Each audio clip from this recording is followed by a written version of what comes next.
Gimana kabarnya hari ini? Luar biasa, makin panas ya Kupang. Tapi kadang-kadang malam dingin juga. Jadi saya beberapa hari ini pulangnya malam terus ke rumah. Dari sekolah itu kasih tugas renungan, harus renungan keluarga sekarang. Jadi malam-malam sebelum tidur harus renungan. Jadi kadang-kadang Jose tunggu saya sampai jam 10 malam baru tidur. Karena kami harus renungan dulu ya. Jadi hari-hari ini saya cukup sibuk untuk ya kadang-kadang secara manusia saya bilang, aduh ini gara-gara Adam dan Hawa jatuh dalam dosa nih, jadi saya harus kerja keras banting tulang gitu ya Kak Joshua. Tapi itu pikiran saya secara manusia, pikiran saya secara daging. Tapi puji Tuhan bukan lagi pikiran seperti itu yang ada dalam pikiran saya bilang, puji Tuhan, Tuhan masih kasih saya kekuatan, masih kasih saya pekerjaan, masih kasih saya keluarga, dan itu yang menjadi ucapan syukur terbesar dalam kehidupan saya. Baik, Bapak Ibu, hari ini kita akan belajar dari Filipi pasal yang keempat. Filipi pasal yang keempat, ayat yang ke-8 saja. Satu ayat saja, tapi nanti ada beberapa ayat juga yang akan saya kasih sebagai referensi bagi kita. Ayat 8 dan 9 saja. Yang 8 yang ibu-ibu, yang perempuan, yang 9 yang bapak-bapak, yang laki-laki. Yang sudah menemukan katakan amin. Baru 4 orang. Filipi pasal 4 ayat 8 dan 9 yang sudah menemukan katakan amin. Puji Tuhan. Yang ibu-ibu siap ya. Ayat 8, 3, 2, 1.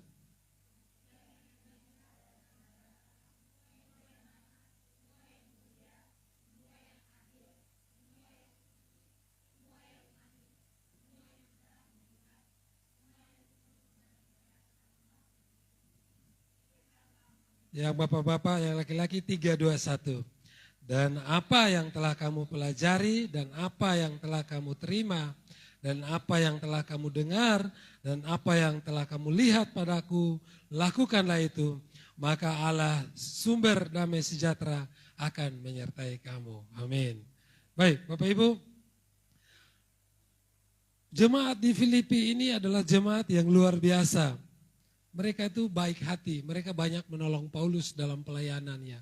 Ya, jadi mereka mendukung Paulus baik secara hanya bukan berdoa saja, tapi mendukung terus, bahkan secara dana juga mereka mendukung. Tapi Paulus menemukan sebuah masalah kecil yang terjadi di jemaat itu, yaitu jemaat sering bertikai, Bapak Ibu. Ya, kadang-kadang dalam jemaat itu sering berpikir tentang hal-hal yang memang besar boleh. Berpikir tentang hal-hal yang tinggi itu boleh. Tapi Paulus bilang jangan sampai pikiran kita sia-sia. Ya, Paulus menegur di situ ayat yang pertama siapa? Euodia dan Sintike. Ya, jadi ya kadang-kadang ibu-ibu ya, biasalah ibu-ibu gitu. Jadi mereka sering bertikai. Jadi Paulus perlu menasihati mereka. Baik secara pikiran mereka, mungkin perkataan dan tingkah laku mereka perlu ditegur dan dinasihati.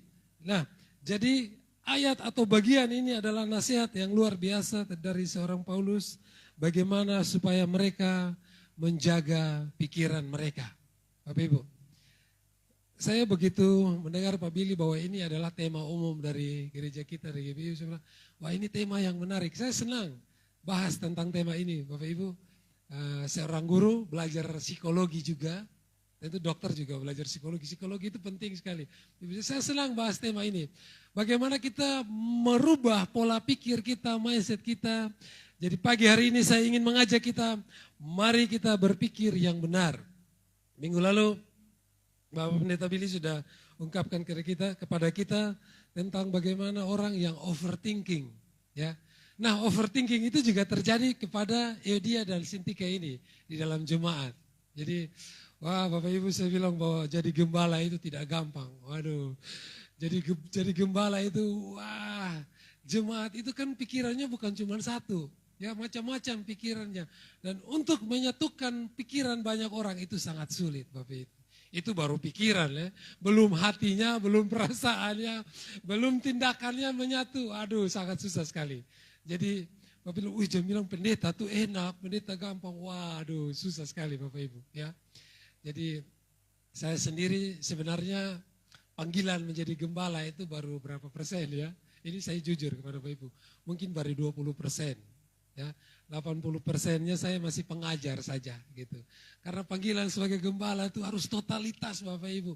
Hidupnya keseluruhannya harus diserahkan untuk pengembalaan. Ya, Bapak Ibu sudah mengerti mengembalakan itu sudah mengerti ya. Gembala itu seperti ya si orang penjaga kawanan domba. Ya, dia harus jaga mereka, rawat mereka.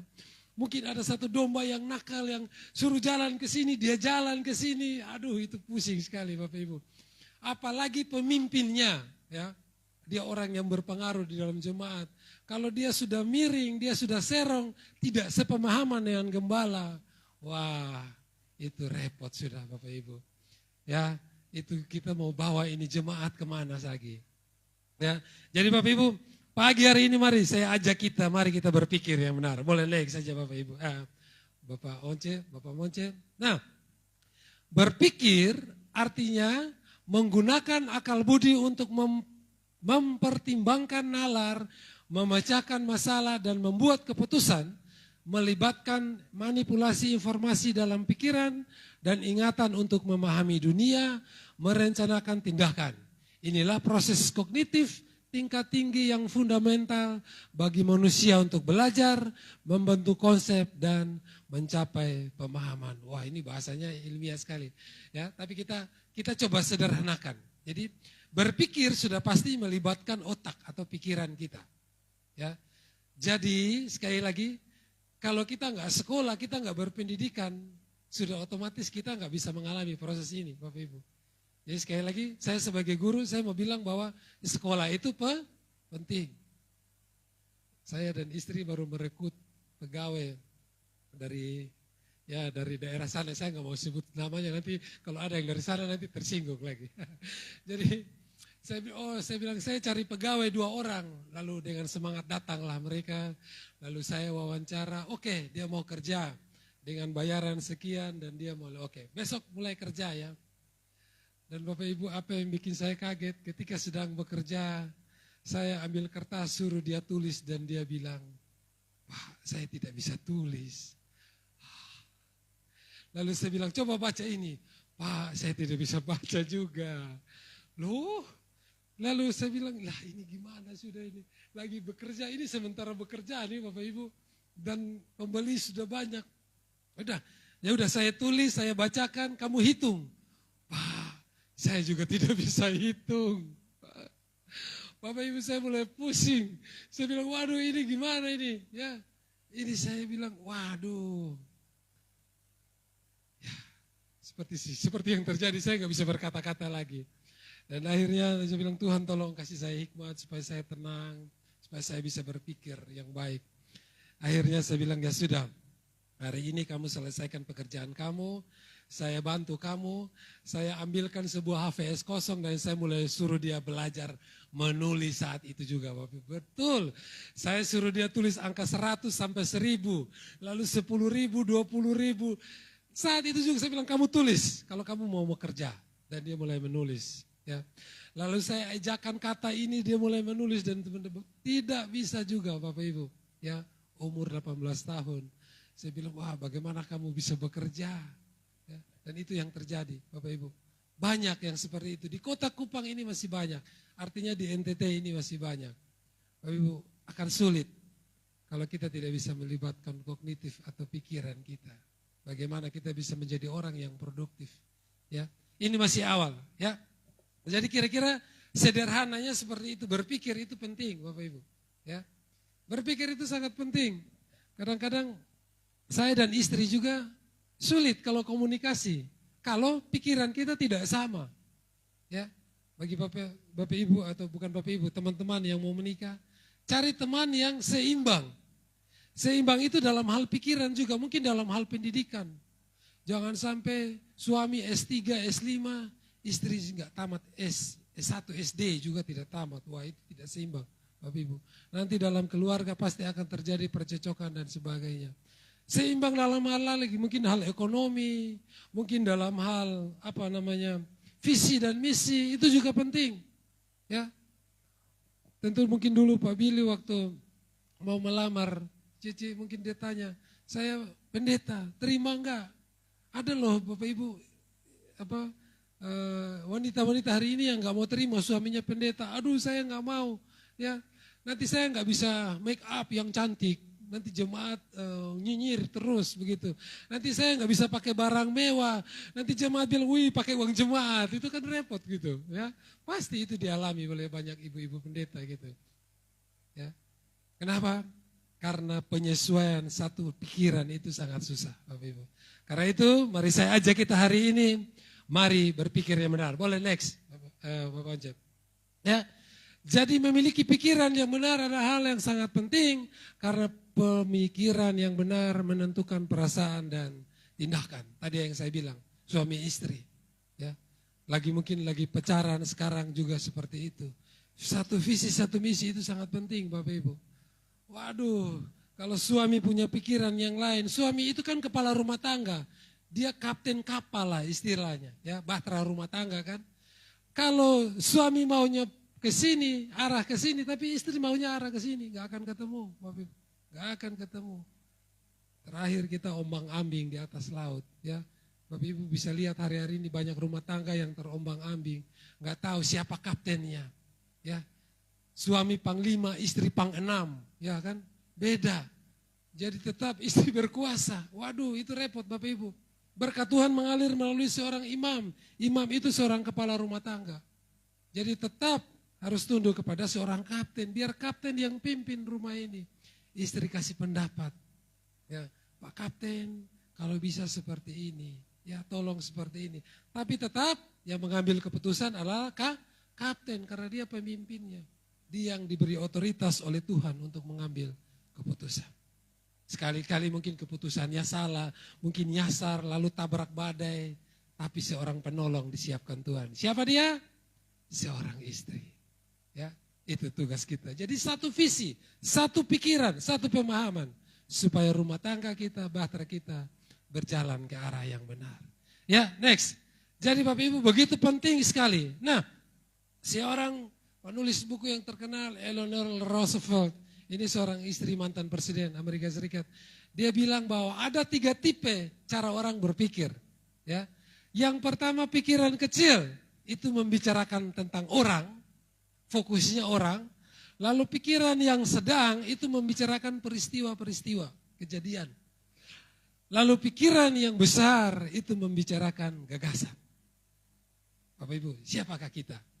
Apakah kita si pemikir yang kecil, yang selalu memikirkan atau menghasilkan gosip-gosip, ya, lalu berbicara tentang orang lain, kelemahannya, masalahnya, atau kita si pemikir yang sedang, yang mungkin menghasilkan pengetahuan, menghasilkan sebuah pemahaman, atau kita adalah orang yang berpikir besar, yang menghasilkan solusi sebuah persoalan atau jalan keluar tentang masalah-masalah yang sedang kita hadapi. Bapak Ibu, kita adalah orang-orang yang punya pemikiran yang besar. Amin.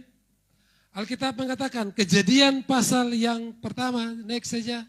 Di situ dikatakan, ya, oke, belum. Alkitab mengatakan bahwa Tuhan waktu menciptakan kita, mari kita menjadikan manusia segambar dan serupa, supaya mereka menaklukkan dunia, berkuasa atas dunia ini, Bapak Ibu. Ya. Menaklukkan dan berkuasa, kita nggak bisa tidur-tidur, kita nggak bisa santai-santai, nggak bisa Bapak Ibu. Hari-hari ini perkembangan dunia ini begitu luar biasa. Ya. Ada begitu kemajuan teknologi, ada begitu banyak perubahan-perubahan yang kalau kita tidak ikuti dengan baik, kita akan ketinggalan. Bisa bayangkan kalau suatu saat pekerja-pekerja ini semua sudah diganti oleh robot. Ya. Mungkin dunia medis sekarang banyak yang sudah pakai robot, sudah pakai mesin, ya.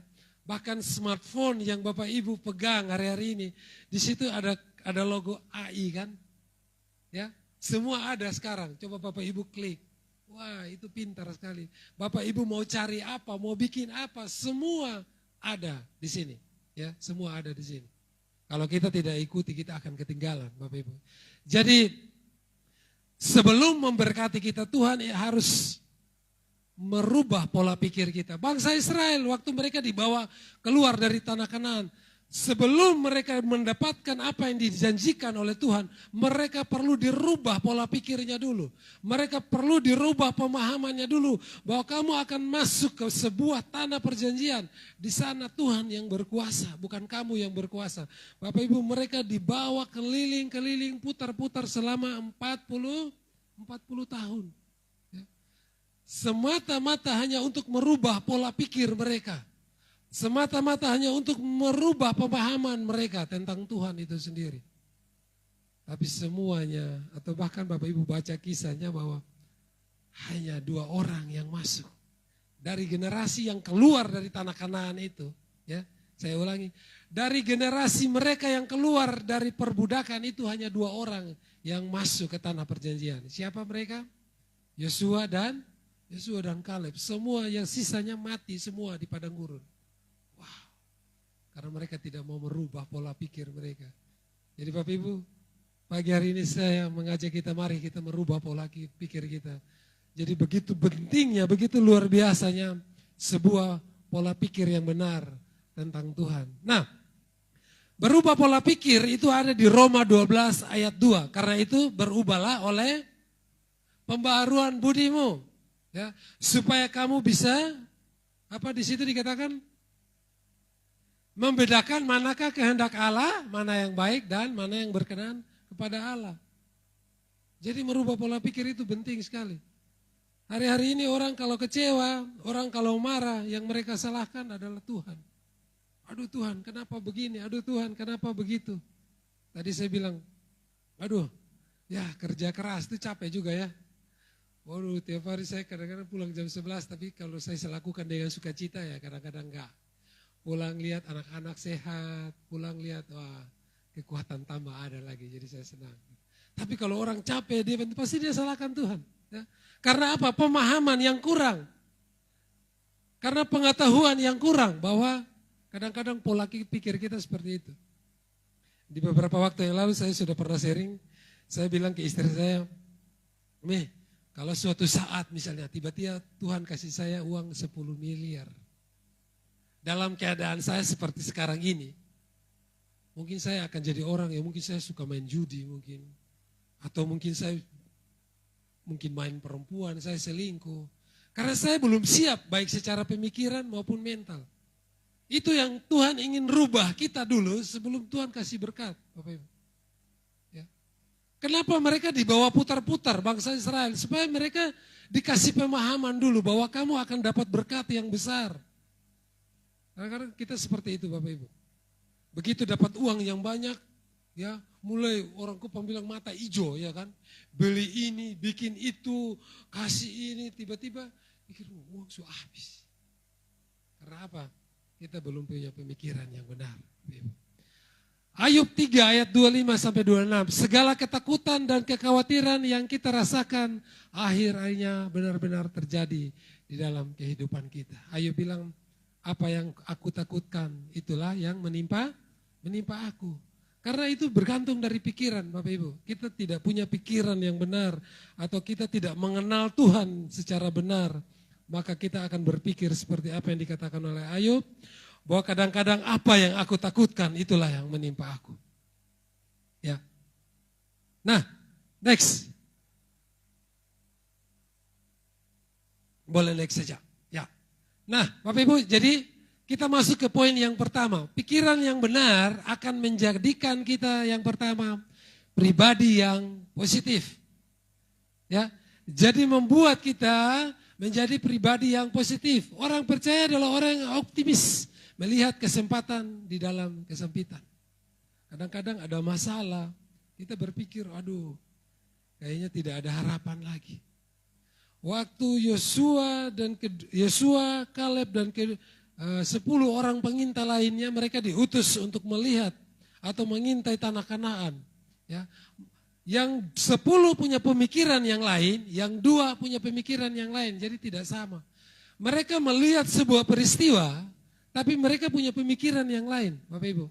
Kadang-kadang dalam rumah tangga seperti itu. Ya enggak? Bahkan di dalam sebuah pekerjaan pun seperti itu. Sedikit kesaksian Bapak Ibu. Gak apa-apa ya, ini online mungkin kalau mereka baca, mereka dengar juga gak apa-apa. Ya. Istri saya akhir-akhir ini bahkan dianggap toksik dalam keluarga.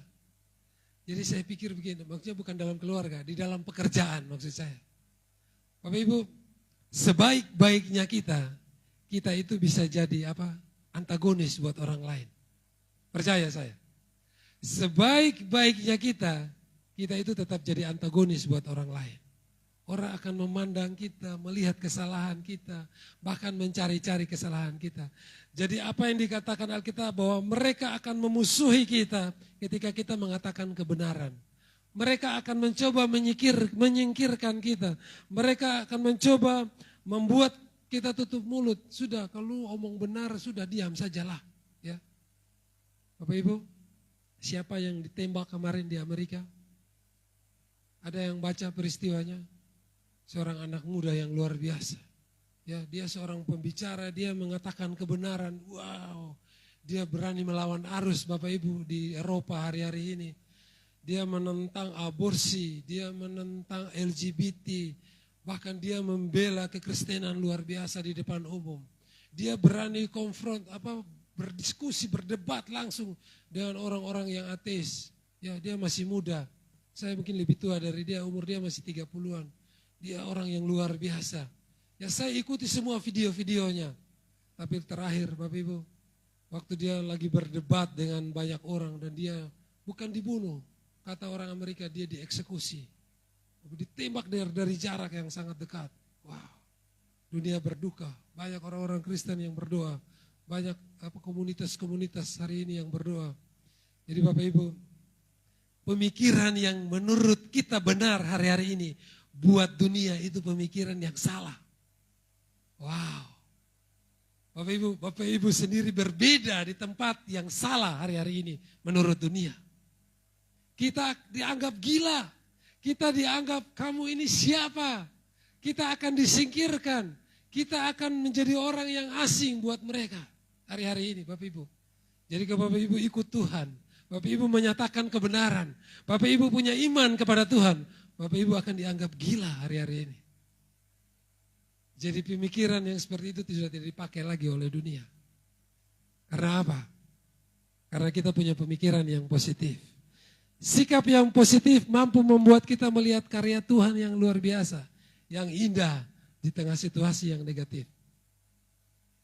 Jadi bagaimana punya pemikiran yang benar itu menjadi pribadi yang positif. Yusuf pribadi yang positif. Dia bilang kepada saudara-saudaranya waktu mereka datang ke Mesir, ya Yusuf sudah menjadi orang yang luar biasa, menjadi seorang pemimpin. Saudara-saudaranya takut, aduh jangan sampai Yusuf balas dendam, aduh kita binasa sudah. Tapi Yusuf bilang apa kepada mereka? Memang dulu kamu merancangkan yang jahat terhadap aku, tapi Tuhan merancangkan yang baik. Kenapa Yusuf bisa berkata demikian? Karena dia punya pemikiran yang benar. Dia menjadi pribadi yang positif, bukan pribadi yang negatif. Bayangkan Bapak Ibu, kalau Bapak Ibu ketemu musuh Bapak Ibu, ketika Bapak Ibu mungkin jadi seorang pemimpin, ya, mungkin suatu saat di sini ada yang jadi bupati, lalu mungkin dulu ada yang musuhi dia, wah saya balas dendam kamu. Yusuf tidak berpikir demikian, Bapak Ibu. Yusuf punya pemikiran yang positif, karena dia tahu bahwa Allah merancangkan yang baik di dalam kehidupannya, walaupun apa yang dia alami sangat buruk dalam kehidupan.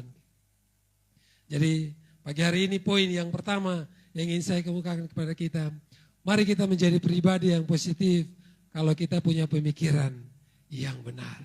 Amin. Yang kedua, kita lanjut saja yang kedua. Ya. Nah, 10 pengintai, ini masih poin yang pertama Bapak Ibu. 10 pengintai, mereka adalah pribadi yang ada yang positif, ada yang negatif. Yosua dan Kaleb punya pemikiran, ayo pasti kita bisa merebut tanah Kanaan. Tetapi ada lawannya 10 orang bilang tidak bisa. Di situ ada raksasa-raksasa. Di situ ada kota yang berkubu. Ada para pengawal. Kita tidak mungkin bisa mengalahkan mereka. Mereka punya senjata, mereka punya kecanggihan dan lain-lain. Jadi pikiran mereka negatif. Tapi Yosua dan Kaleb punya pemikiran yang positif. Kenapa? Karena ada Tuhan. Jadi kalau Bapak Ibu dari awal, dari fondasi awal, kalau Bapak Ibu sudah menetapkan pikiran kita bahwa Tuhan pasti menolong, pasti pikiran kita positif. Amin. Tapi kalau kita sudah duluan taruh dalam hati kita, pikiran kita, aduh tidak bisa, tidak bisa. Saya ingat sekali perkataan seorang Bapak rohani saya, dan saya mungkin pernah katakan di sini. Hati senang, pikiran tenang, rezeki datang. Halo Bapak Ibu, saya ulangi ya. Hati senang, pikiran tenang, rezeki datang. Nah, rezeki itu dilembangkan oleh perut. Ya, kalau kita punya pemikiran seperti ini, mau apapun yang terjadi dalam kehidupan kita pasti menjadi pribadi yang positif. Amin.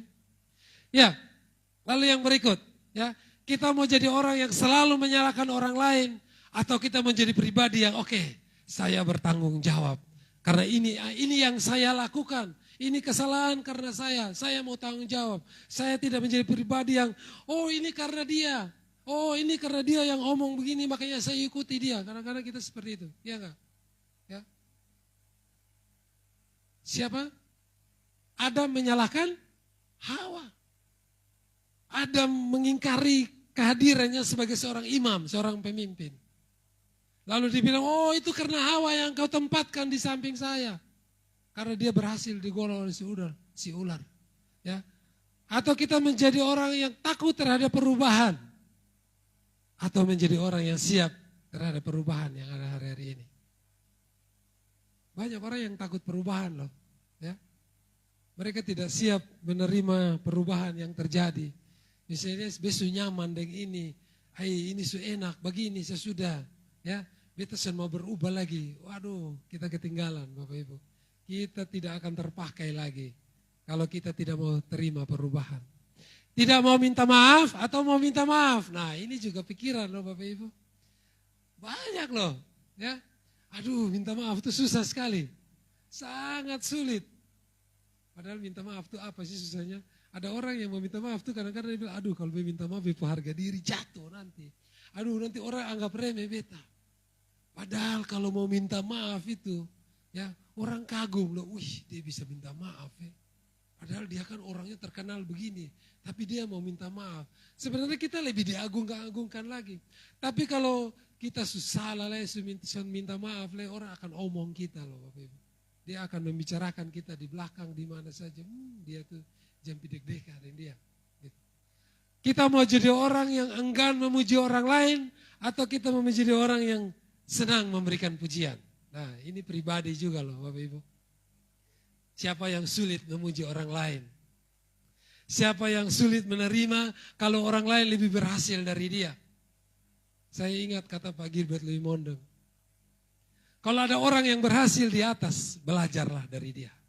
Jangan coba jatuhkan dia. Kau ame bambu apa poda kas jatuh. Orang bilang kau poda kas jatuh sendiri. Nah, begitu. Kau fitnah dia, kau kasih tahu dia pun jelek ini, kau muat di media sosial supaya dia jatuh begitu. Wow. Itu pribadi yang salah Bapak Ibu. Atau Pak Gilbert bilang, kalau ada orang yang di samping kita, mari kita ajak dia kerjasama, kita berjalan bersama-sama dengan dia. Bukan kita sikut dia, kita singkirkan dia, kita geser dia. Tidak seperti itu. Itu bukan pribadi yang baik. Atau kalau ada orang yang jatuh, ada orang yang sedang tertimpa masalah, bukan kita hakimi dia, kita injak dia, kita tambah lagi supaya dia tambah sengsara. Enggak. Tapi kalau kita lihat ada orang yang seperti itu, mari kita angkat dia, kita gandeng dia. Amin, Bapak Ibu. Mari menjadi pribadi yang seperti itu. Bukan pribadi yang suka menghakimi. Pribadi yang, aduh, kalau lihat orang lain. Susah kalau lihat orang senang. Senang kalau lihat orang susah. Nah, ini banyak loh seperti ini. Ya. Jadi susah sekali. Kau lihat tetangga, wih tetangga sepunya ini. Kau mulai so, ya kan. Jadi yang saya bilang tadi, kadang-kadang kau susah sekali lihat orang senang. Kau senang sekali kalau lihat orang, dia susah, baik. Ini pribadi yang tidak benar. Ya, pikir keuntungan diri sendiri atau tidak menyakiti orang lain. Tadi saya kesaksian sedikit. Pegawai yang kami rekrut itu, ya kami masih kecil-kecil, UMKM Bapak Ibu. Saya masih UMKM. Kadang-kadang penghasilan per hari juga masih sedikit. Orang bilang, kenapa lu son kerja sendiri? Saya supaya untung lebih besar begitu. Ya kan, pemikiran orang lain begitu. Supaya lu dapatkan keuntungan dari penjualan bisa 90% lu dapat. Supaya lu cepat kaya. Bisa beli mobil, beli rumah. Tapi pemikiran saya enggak sampai seperti itu Bapak Ibu. Kadang-kadang ada orang datang, Pak tolong saya butuh kerja. Kalau dia pinjam uang, saya bilang saya enggak kasih uang, tapi saya kasih kerjaan, mau enggak? Gitu. Jadi kadang-kadang istri saya kadang-kadang marah juga.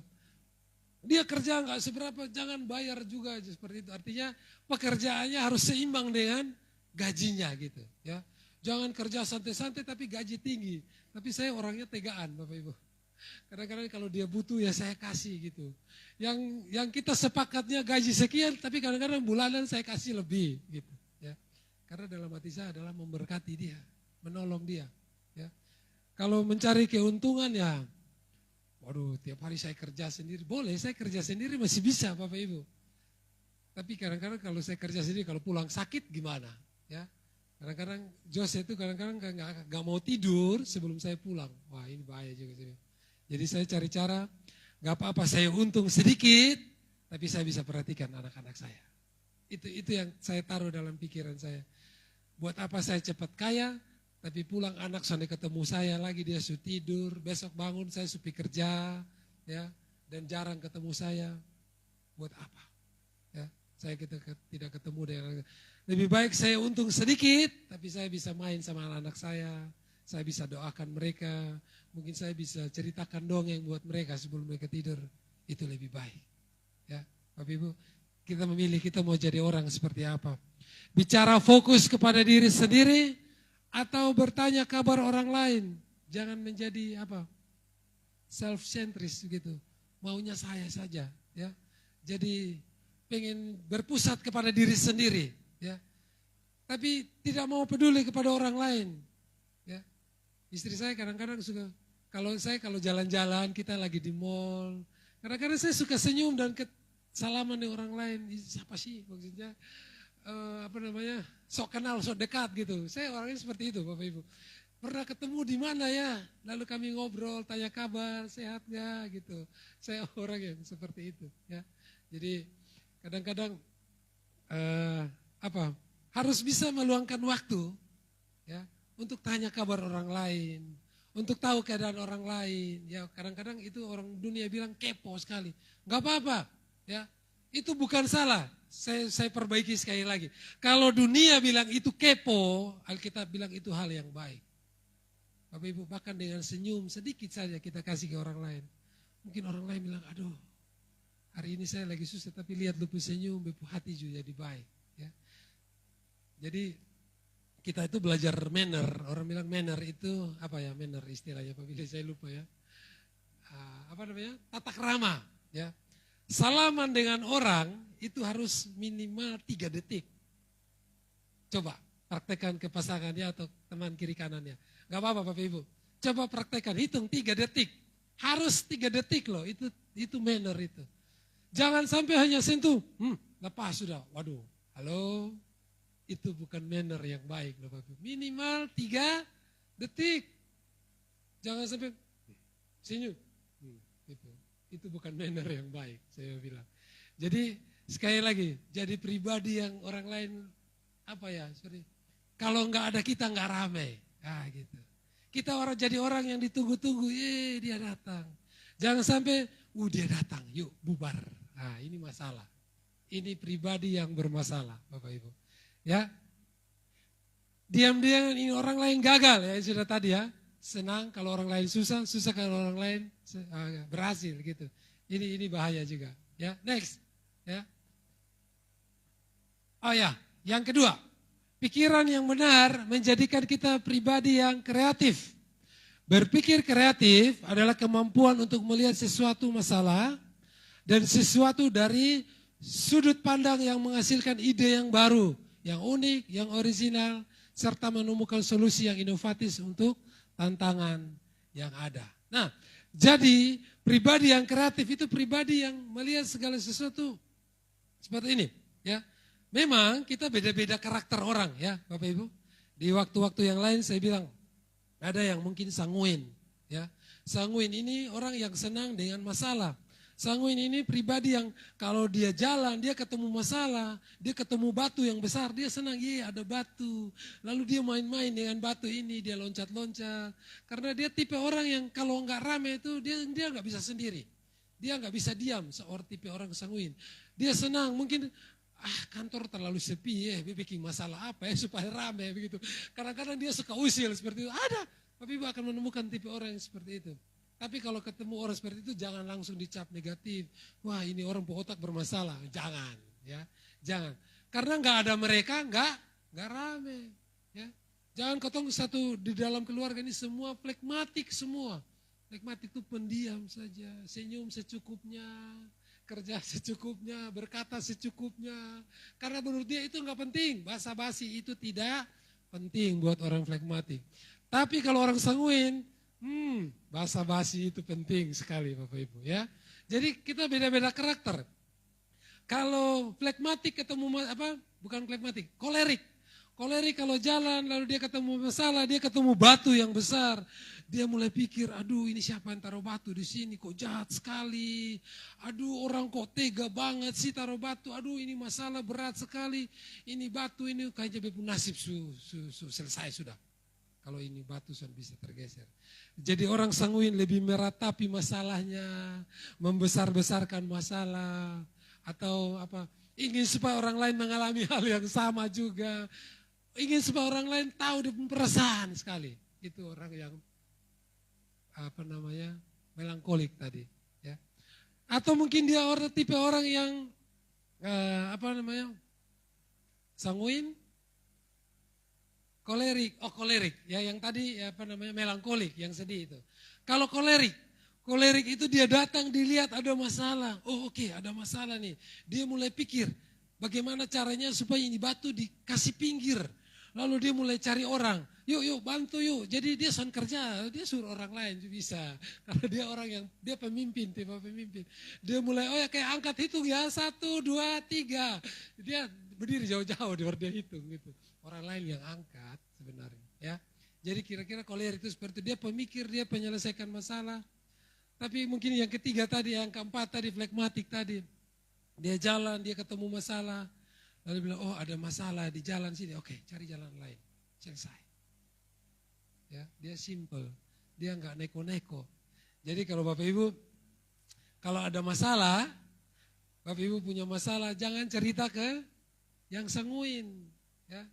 Karena sanguin itu orang Kupang bilang mulut ember, nah gitu. Atau mungkin jangan cerita juga ke orang melankolik. Orang melankolik itu kalau dia ada masalah nanti dia cerita orang lain, dia cerita masalah nanti Bapak Ibu masalah dong juga cerita gitu. Itu bahaya juga. Atau mungkin yang ketiga yang bisa dipercaya mungkin flegmatik tadi, ya dia bisa jaga rahasia, dia bisa keep. Tapi ya dia kalau omong dengan dia dengar sama dia cuek, dia sampai peduli gitu ya. Yang peduli dengan kamu mungkin melankolik atau kolerik gitu. Jadi Bapak Ibu, kita punya pribadi yang berbeda-beda ya.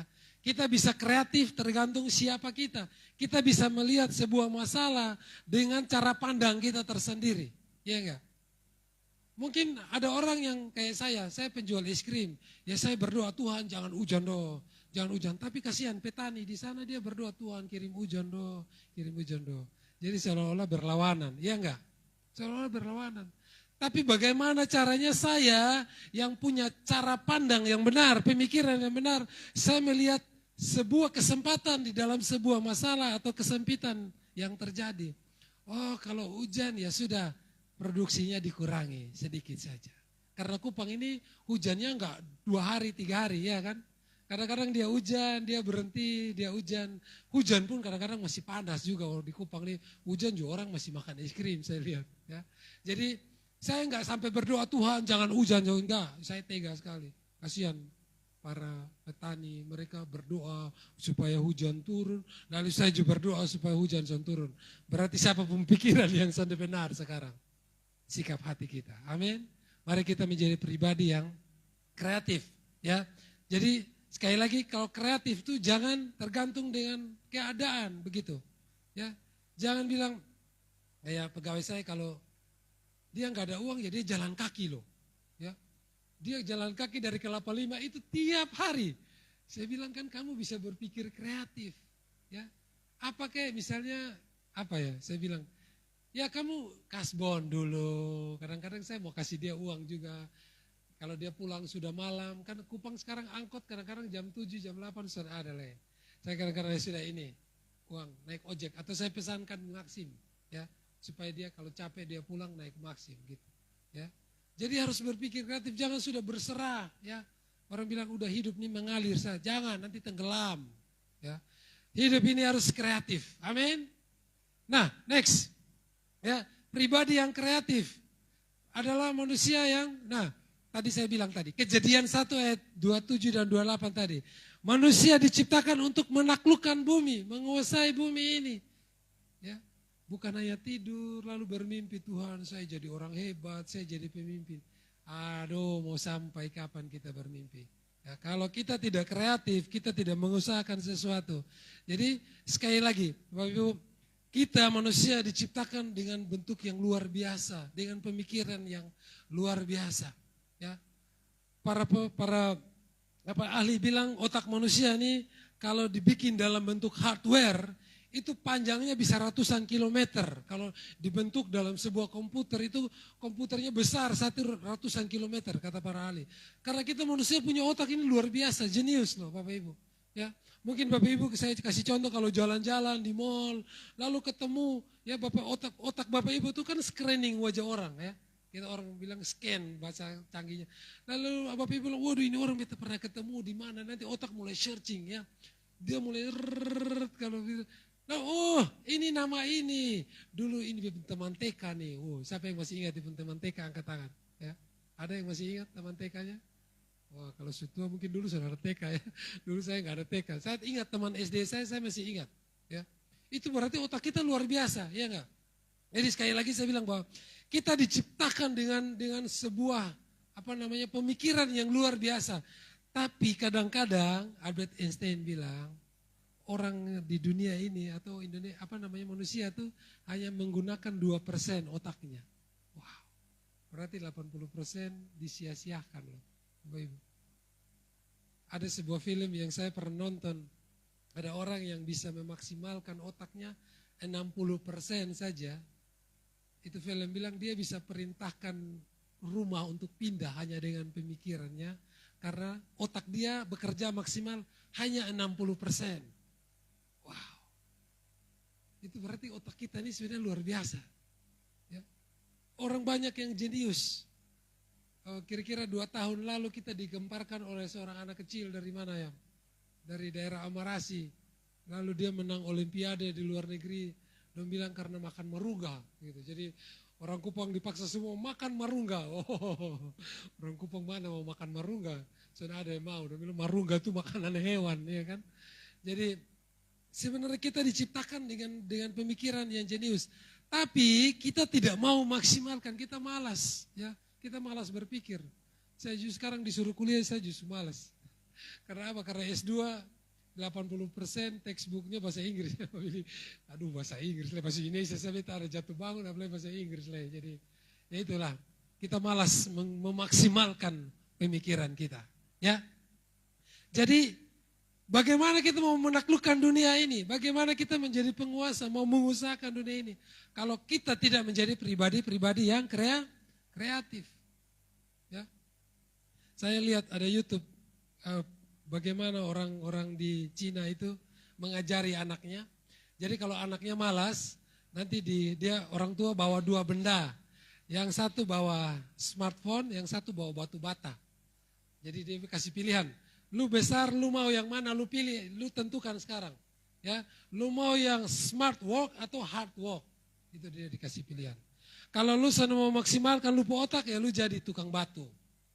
Kalau lu mau maksimalkan lupa otak, ya lu kerja dengan kecanggihan yang ada.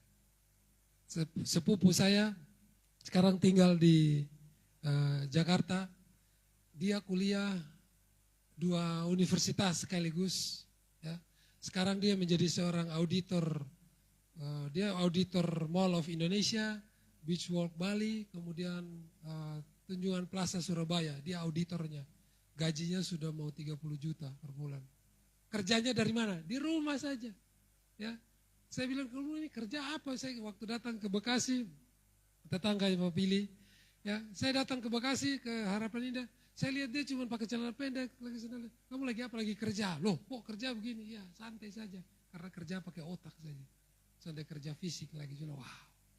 Kalau orang yang memaksimalkan pikirannya, dia menjadi pribadi yang kreatif. Ya itu yang dia dapat. Ya, Bapak Ibu, pilihan ada di tangan kita.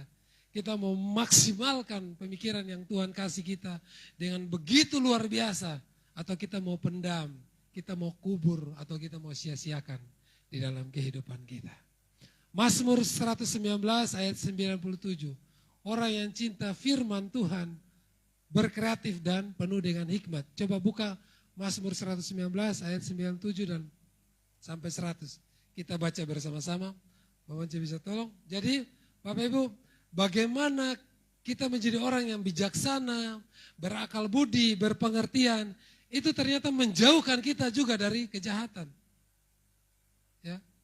Bapak Ibu, hari-hari ini kejahatan terjadi bukan karena orang tidak punya apa, orang kaya juga bisa berbuat jahat, ya enggak? Bahkan orang jenius pun dia bisa berbuat jahat. Loh, yang bikin bom meledakkan orang itu gelarnya dokter loh Bapak Ibu. Ya, para teroris yang suka membunuh orang lain, berbuat jahat itu, mereka profesor, mereka dokter, mereka sekolah. Ya, tapi mereka jauh dari firman Tuhan. Betapa ku cinta Tauratmu, aku merenungkannya sepanjang hari. Perintahmu membuat aku lebih bijaksana, garis bawahi Bapak Ibu. Perintahmu membuat aku lebih bijaksana daripada musuh-musuhku, sebab selama-lamanya itu ada padaku. Aku lebih berakal budi, garis bawahi, daripada semua pengajarku, sebab peringatan-peringatanmu kurenungkan. Bapak Ibu. Jadi firman Tuhan itu membuat kita menjadi bijaksana, berakal budi, berpengertian. Jadi sekali saya mau rubah pemikiran kita bahwa firman Tuhan itu tidak melulu berbicara hanya tentang mujizat, tentang pujian, penyembahan. Tapi semua pengetahuan itu ada di dalam sini, Bapak Ibu, firman Tuhan. Di bagian yang lain, di perjanjian baru misalnya, saya lupa ayatnya, ayat itu bilang begini, sebelum engkau mendirikan rumah sebagai orang yang bijaksana, sebelum mendirikan rumah, kamu harus bikin apa? Fondasi. Dan fondasinya jangan seperti orang yang mendirikan rumah di atas pasir.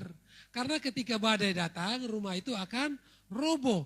Jadi Alkitab itu sudah memberikan sebuah pemikiran yang step by step. Pemikiran yang harus melalui ini dulu, harus prosesnya seperti ini dulu Bapak Ibu. Tapi kadang-kadang kita manusia, kita maunya singkat, kita maunya instan, ya enggak? Kita maunya, orang Kupang gak apa-apa Bapak Ibu. Saya harus berbicara kebenaran depan mimbar ini. Ya. Namanya orang Kupang itu kawin dulu baru menikah. Jadi dia mau ambil jalan pintas, dia tidak mau melalui proses seperti ini dulu. Enggak.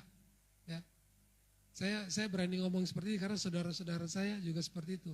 Saya punya 2 adik, ya. Mereka punya anak dulu, baru mereka menikah. Saya bilang minta maaf, ya.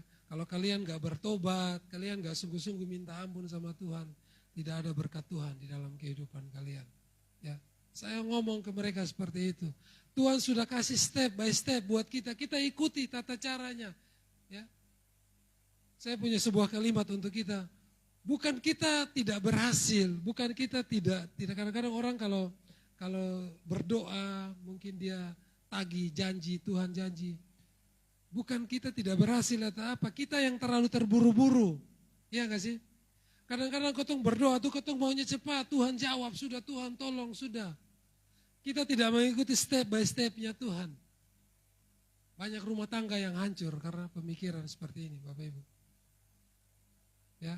Jadi saya bilang, yuk kita ikuti maunya Tuhan. Karena Tuhan sudah kasih step, sudah kasih langkah-langkahnya. Ya boleh pacaran dulu, memang pacaran tidak ada dalam Alkitab Bapak Ibu. Pengenalan saja, ya. Lalu lamaran. Ingat banyak sekali kisahnya. Saya kalau mengajar ke anak-anak murid saya, coba baca kisah Yakub. Untuk mendapatkan kisah atau cinta sejatinya, Yakub harus kerja berapa tahun dulu? Halo? Ada yang ingat kisah ini? Berapa tahun Yakub harus bekerja? 14 tahun loh. Sudah 14 tahun dia kerja pun, ibu mertua masih tipu dia. Yang tadinya dia jatuh cinta dengan yang paling cantik, ternyata begitu dia buka, ibu mertua kasih dia yang mata kerok. Baik, pakai bahasa sehari-hari saya gitu. Lalu dia bilang, kalau lu mau yang lebih cantik yang lu kasih, kerja lagi padaku. Untuk mendapatkan cinta sejati dia rela bekerja dengan mertuanya puluhan tahun. Lalu proses percintaan siapa lagi? Ribka dan siapa suami Ribka? Ishak. Ya, mereka memang dijodohkan, tapi begitu Ishak ketemu Ribka, wah dia lihat seorang perempuan yang pekerja keras. Alkitab bilang apa? Ribka ada timba air di sumur untuk kasih minum dia punya ternak-ternak. Bukan Ribka ada pedikur, medikur, ada gosok lipstik, enggak, jangan tersinggung ya, ini maksudnya hanya ungkapan. Enggak, Ribka lagi timba air Bapak Ibu. Wow, Ishak lihat, wow ini perempuan luar biasa. Inilah istri saya. Halo. Sekarang coba lu lihat perempuan ada timba air. Laki-laki mana yang ada pitoy di dia? Sana ada. Orang lari. Ya. Tapi karena apa? Karena kita tidak punya pemikiran yang benar. Ya. Mari kita menjadi pribadi yang kreatif. Jadi pribadi yang kreatif kita dapat melalui firman Tuhan yang kita dengar hari ini. Next. Ya. Pikiran yang benar akan menjadikan kita pribadi yang bahagia. Ini yang terakhir, yang ketiga. Tapi ternyata kalau kita punya pemikiran yang benar, minggu lalu Pak Billy sudah bilang, orang yang overthinking itu tidak akan bahagia. Tidak akan tenang hidupnya. Orang yang overthinking itu, orang yang sulit, orang bilang orang sulit. Ya. Pak Billy pernah ketemu orang sulit? Kotong omong baik, jadi dia bilang, ih lu gitu. Itu orang yang sulit sekali. Kotong suka kasih pengertian dari A sampai Z, jadi dia sonde masuk di pemikiran. Susah sekali, ya ini orang sulit Bapak Ibu. Ya. Tapi kalau kita punya pemikiran yang benar, kita akan menjadi pribadi yang bahagia. Memandang Tuhan, memang Tuhan ya turut bekerja untuk mendatangkan kebaikan di dalam kehidupan kita. Tetapi itu semua tergantung kita. Amin Bapak Ibu. Bahagia itu pilihan. Jadi hari-hari ini kalau ada yang pacaran mau menikah Bapak Ibu, menikah bukan untuk bahagia. Saya mau bilang, kalau Bapak Ibu menikah terus bahagia, oh Bapak Ibu salah. Salah. Bapak Ibu menikah kalau sudah siap, susah, benar. Saya bilang, saya mau begini bukan berarti saya susah ya, enggak. Ya. Penyesalan sehari kalau masak nasi jadi bubur. Ya sudah tinggal masak ulang toh, gampang. Penyesalan sebulan, kalau salah gunting rambut. Ya sudah tinggal sebulan, tunggu kalau dia tumbuh baru pi gunting bye-bye toh, selesai. Tapi penyesalan seumur hidup kalau salah pilih pasangan hidup. Selamat. Ya. Jadi tadi saya ngomong step by step tuh. Ayo, perkenalan dulu. Kenalkan dengan orang tua, lalu sebisa mungkin bimbingan Bapak Ibu. Saya mau katakan, sebisa mungkin bimbingan di gereja. Itu tidak boleh dilewatkan, bimbingan pranikah itu harus sekali. Hari-hari ini banyak rumah tangga yang hancur. Waktu konseling dengan saya, dulu pendeta cuma datang doakan 2 hari, besok pemberkatan. Itu banyak loh yang terjadi. Ya. Jadi tidak ada pemahaman yang benar tentang tanggung jawab istri, tanggung jawab suami, tanggung jawab kepala rumah tangga, tanggung jawab seorang penonton. Jadi bingung. Tadi yang saya bilang tadi, siapa yang kapten di sini? Di ini kapal ini. Ya, suami panglima, istri pang-6. Oh ini bahaya Bapak Ibu. Jadi kapal oleng, kapten kapal oleng. Ya, orang bilang. Ini saya tahu kota mau mana ini rumah tangga. Karena apa? Tadi step by stepnya salah. Ya, kotong suka yang instan, sudah, su hamil, nama bik apa le? Kawin su. Oh, salah, Bapak Ibu. Di GBI, di gereja kita keras. Artinya bukan keras, tapi disiplin sekali. Harus bimbingan dulu, harus dibimbing supaya dia mengerti kebenaran firman Tuhan. Baru Anda bisa masuk ke dalam namanya sakramen pernikahan kudus. Jadi tidak asal pemberkatan saja, Bapak Ibu. Ya, jadi mari kita punya cara pandang yang benar. Karena ketika kita punya cara pandang pemikiran yang benar, kita akan menjadi pribadi yang bahagia. Tadi saya bilang, bukan berarti saya tidak bahagia. Saya bahagia, tapi Bapak Ibu, kalau kita punya pemikiran yang berbeda-beda tadi dalam rumah tangga, kita tidak akan bahagia. Ya, kita tidak akan bahagia. Orang bilang, wih menikah bahagia. Oh, tunggu dulu Bapak Ibu. Kalau kita tidak punya pemahaman yang sama tentang firman Tuhan, menikah itu neraka. Pertengkaran terjadi. Ini saya berani ngomong gini karena saya jumpai banyak rumah tangga yang seperti itu. Ya, istri punya penghasilan sendiri, suami punya penghasilan sendiri, malah bersaing. Ini bahaya sekali. Ya, campur tangan dari keluarga laki-laki, campur tangan daripada perempuan. Begitu masalah sedikit, cerai. Waduh, ini bahaya sekali. Ya, karena apa? Karena kita tidak punya pemikiran yang benar. Lihat Yusuf, tadi Yusuf bilang, ya, Yusuf kejadian dia alami, dia selalu punya pribadi yang bahagia. Dia bilang gak apa-apa kok, kamu merancangkan kejahatan kepada saya, gak apa-apa kok. Tapi saya tetap bahagia ketemu kalian. Wow, ini luar biasa. Ya. Lalu Habakuk 3 ayat 17 dan 18. Kadang-kadang orang lebih memilih untuk meratapi masalah atau ketika masalah ada, kita tetap berbahagia. Bapak Ibu, saya mau katakan ini yang membedakan kita dengan orang-orang lain. Orang Kristen, dilihat itu bukan ketika dia lagi di gereja. Aduh susah, karena kotong kadang-kadang di gereja itu rohani sekali. Ya, wih kalau orang di gereja bahkan mungkin setan lihat, ini orang rohani le. Ya, kalau di luar rohani sekali, tapi kalau di luar gereja, setan juga takut dengan dia. Ini bahaya, Bapak Ibu. Ya, dia pun jahatnya luar biasa. Ya, tapi kalau di gereja, dia menyanyi, angkat tangan nih, woi, ya luar biasa. Jangan sampai kita menjadi pribadi seperti ini, Bapak Ibu. Jadi sekali lagi, tadi saya bilang, bahagia itu pilihan. Amin, Bapak Ibu. Saudara mau bahagia atau tidak, itu jangan tergantung keadaan, jangan tergantung situasi, jangan tergantung dengan apa yang Bapak Ibu alami. Tapi bahagia itu pilihan Bapak Ibu. Walaupun gak ada uang, tapi saya bahagia. Halo? Walaupun gaji saya mungkin tidak seberapa, tapi saya mau melakukannya dengan mata yang tertuju kepada Tuhan. Mungkin saya pelayanan cuman bisa menyanyi, tapi kadang-kadang mungkin agak falas sedikit gak apa-apa. Saya tetap mau melakukannya dengan mata yang tertuju kepada Tuhan. Ya, gak apa-apa. Kalau kita memilih untuk bahagia, amin. Ada orang yang kaya loh, tapi tidak bahagia. Banyak. Ya. Hari-hari ini ada orang yang kaya sekali. Saya mungkin pernah cerita di tempat ini. Ya, ada orang kaya sekali. Dia kadang-kadang tidur cuma 2 jam. Aduh, beta pun pabrik mana Aduh, beta pun Ferrari ada di garasi, ini kira-kira rusak kosong deh. Aduh, beta pun kekayaan terlalu banyak. Tidur sedikit tak bangun. Lalu dia jalan-jalan di teras, dilihat ada tukang becak. Tukang becak sering mangkal di depan rumah. Dilihat tukang becak ini tidur di atas becak. Becak pun tanpa dulu itu kan lebar cuma segini. Ada yang pernah naik becak ya. Becak pun tanpa dulu itu cuma lebar begini. Saya lalu dilihat ini tukang becak ada tidur sono sekali. Mungkin ini tukang becak pengorok sampai di lantai 2 ini orang kaya per rumah. Dilihat kok ini tukang becak ini nyenyak sekali tidurnya. Beta kenapa bertaruh kepala di bantal susah bangun lah. Dia datang ditanya tukang becak, Pak, saya mau tanya dong, kenapa sih kok Bapak bisa tidur nyenyak di sini, ada panas, ada hujan. Iya Pak, saya ini kalau narik becak, 1 hari dapat 50.000, itu cukup. 5.000 pakai beli makanan, pulang beta bagi 5.000 untuk beta pun 3 anak, sisanya beta kasih beta istri beli beras. Wah, sudah, kami bisa makan, kami bahagia. Pikir apa lagi? Ini orang kaya bilang, oh iya juga ya.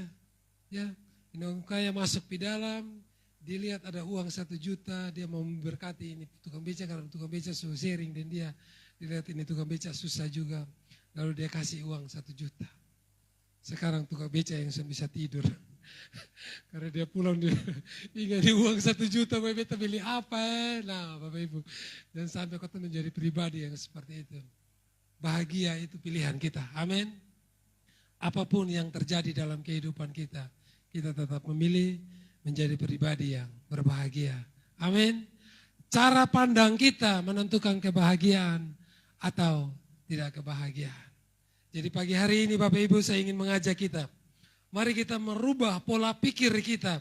Mari kita menundukkan pikiran kita di dalam firman Tuhan. Kita menjadi pribadi-pribadi yang bahagia, pribadi yang kreatif, pribadi yang benar-benar ada di dalam Tuhan. Yang mau untuk, apa tadi bilang? Berpikir positif. Saya ulangi tadi ayat yang tadi. Jadi akhirnya saudara-saudara, semua yang benar, semua yang mulia, semua yang adil, semua yang suci, semua yang manis, semua yang sedap didengar, semua yang disebut kebajikan dan patut dipuji, pikirkanlah itu. Jadi ayat yang berikut, maka Allah sumber damai sejahtera akan menyertai kamu. Ketika Bapak Ibu pulang dari tempat ini, Bapak Ibu berubah pola pikirnya. Yang dulu kalau saya suka mengeluh, dulu saya suka menyalahkan orang lain, dulu saya orang yang suka protes, kita berubah. Kita mau menjadi pribadi yang tetap mengucap syukur apapun keadaannya. Amin. Kita mau menjadi pribadi yang disenangi orang lain. Menjadi pribadi yang kalau nggak ada kita nggak ramai. Menjadi pribadi yang selalu menjadi berkat buat orang lain. Bahkan hanya sekecil saja. Dengan senyuman yang kita berikan, orang lain diberkati. Amin. Mari saya undang para pemain musik. Kita semua bangkit berdiri.